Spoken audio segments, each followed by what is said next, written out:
Hello and welcome to ExegeTV, the show that helps you move from exegesis to explanation. I'm Michael Halcomb.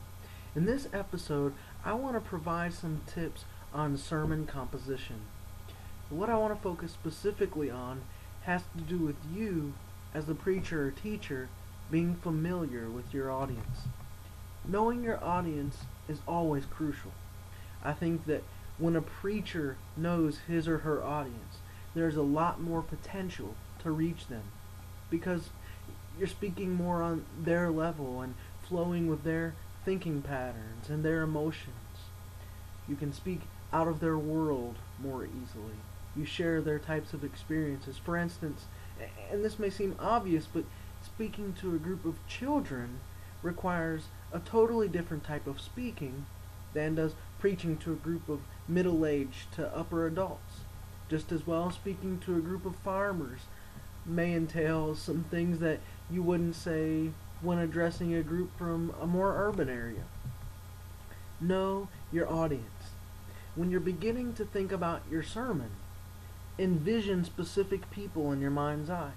Try to imagine how those people might understand the passage from their reading of it. Of course, knowing them well requires that as a minister, you're being around them quite often.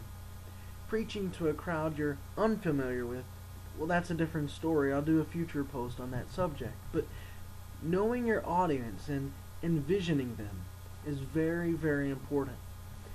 You'll know how to say something that steps on their toes without turning them fully against you or even against you at all.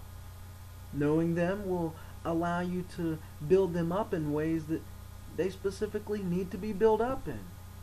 It'll also save you from making a lot of mistakes. But here's something else that I think is important and that I think can help you in this process. As you're beginning to work on your sermon, at the top of your page, write these 3 words: think, feel, and do. Or you can say head, heart, and hands. That is, think, feel, do, head, heart, hands. And once you do this, you've written this at the top of your paper, you can now ask yourself as you're preparing your sermon, okay, what do I want my audience to think about in this sermon? And given their thinking patterns, how might I get them to arrive at that point or those points? Next, focusing on heart, you can ask, what types of emotions do I want my audience to feel? For instance, what will make them happy? What has a tendency to maybe hurt them? Or what could I say that might cause them to feel guilty? What will cause them to feel affirmed? How can I evoke these feelings at various points in the sermon? Next, you ask the hands question, that is, what do I hope my audience will do after they think about and go through this emotional sermonic experience? Do I want them to take a certain action? Do I want them to say a certain thing?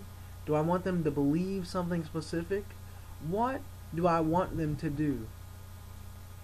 If you're familiar enough with your audience, you should be able to arrive at some answers to these types of questions.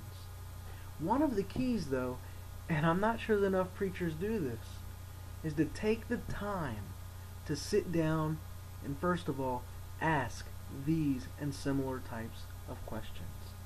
Hope that helps.